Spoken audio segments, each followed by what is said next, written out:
Hey, how you doing? This is Bruce. I'm going to work on this little piece of wood today just to do, using this for an example, for a sample. But what I'm going to do is talk about sanding swirls, okay? What I've got is the 3x4, and I have my thin pad saver on here, and I have a piece of 80 grit screen, okay, abrasive. Next, what I have over here is my 5-inch orbital dual action, and I've got a piece of 60 grit that I'm going to put on here. I'm sorry, not 60, 80. So we've got 80 grit film on here, we've got 80 grit screen on here. And we're going to be taking the finish off of here and trying to avoid swirls. I'm going to go ahead and start this up. I've got it hooked up to my vac. And let's go ahead and do a little sanding.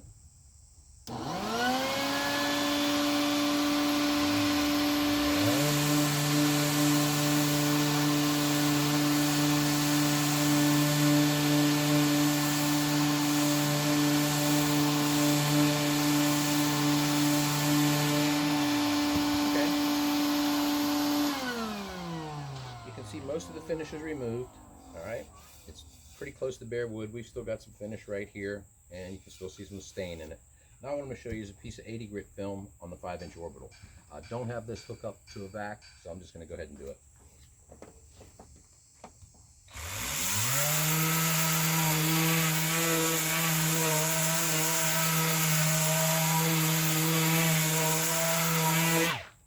All right, you'll see how much faster that did that.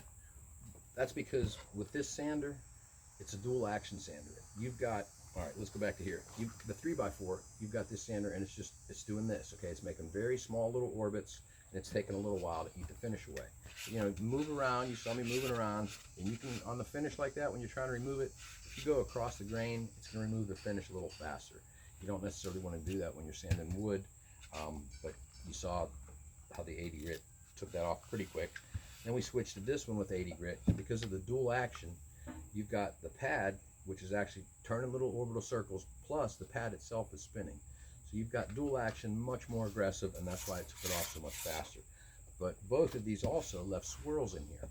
So in order to prepare this for stain, what you want to do next, I'm going to use my 3x4 for this. I'm going to remove my screen, and I've got 80 grit is what I used. Now I don't want to jump up to like 180 or 220, because I think, you know, that I want to make it 220 smooth. In order to get to 220 smooth, you've got to go through an order of grits, and that's why sandpaper is numbered. That's why it doesn't, you know, why it goes from 80 to 100, 120, 150, 180. And you want to work through those in order to get a nice surface to accept your stain or prime it or whatever you're going to do. But what's necessary next then, I don't have any 100, so I'm going to jump one, okay? It's okay to jump one, don't jump two. So I'm going to go from 80, jump 100, and I'm going to 120. Now, what I'm doing here is finish sanding, okay? I pretty much got it stripped. There's very little finish left on it. But by finish sanding, I mean in preparation for my finish. All right, so let's go ahead and turn the vac on this one.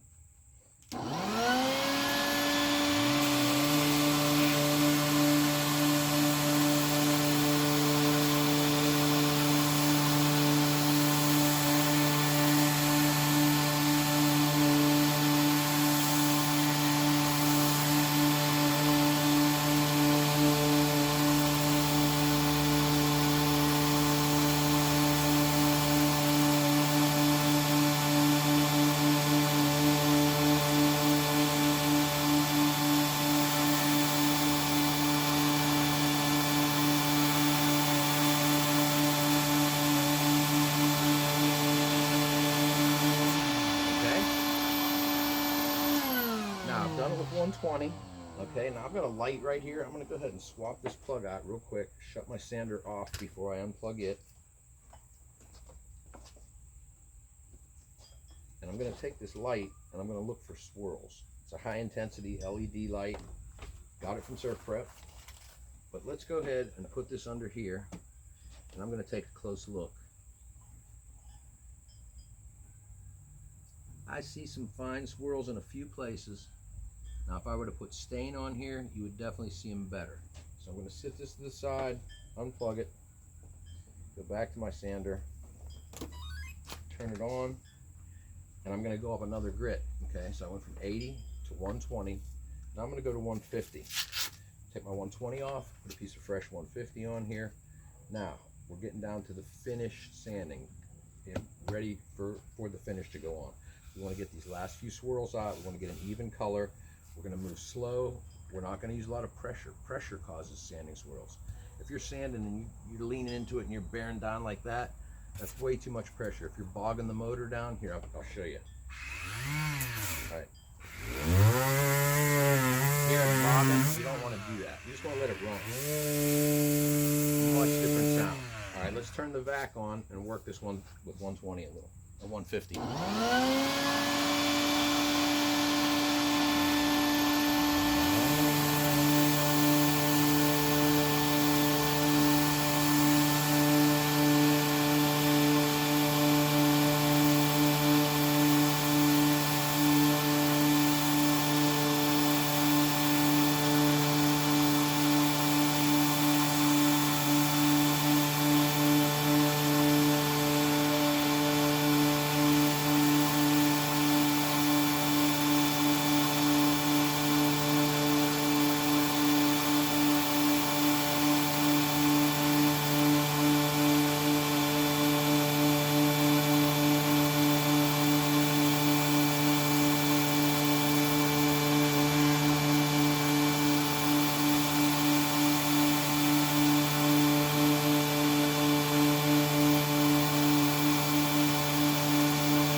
Okay, as you saw, you notice at first I was maybe going a little faster, maybe doing a little side to side. Then once I got that worked, for my last few passes, I want to go with the grain, and you saw me moving very slowly at a rate of about 1 inch per second. Okay, that gives your paper time to polish out its own swirls. If you just run it along fast, it's leaving swirls and you're not getting them polished out. If you move slowly, it gives that random orbit enough time to buff and polish all those out, especially going up through your grits too. Okay, so now that's ready, and we could go ahead and stain this if we wanted. So the three things really to avoid swirls are speed, okay, 1 inch per second when you get down to your final grits, giving your sander time to erase those other grits, or those other sanding swirls made from the other grits. Your second thing is pressure. When you're first stripping it, you can put a little pressure on it, move it around side to side. That's going to take the finish off. After that, just give it enough pressure for guidance and control, to guide it in the direction you want it to do, and to control it so it doesn't go side to side or anything like that. Generally, I found these sanders, they don't travel much at all, so it doesn't require a lot of pressure. Okay, so the three things: speed, pressure, and going through your grits, and that'll help you eliminate the swirls. This is veneer, actually, on this piece. Veneer, I'll usually sand, you don't start with 80 on veneer generally, just to remove the finish you do. But when you get down to the wood part, start with like maybe 120. That's why I jumped from 80 to 120 on here too. But veneer, you can sand up to as high as 220. But again, 150, 180, 220, go up like that. If it's solid wood, I generally only sand up to 120 or 150, and I find that I can eliminate my swirls using just those grits.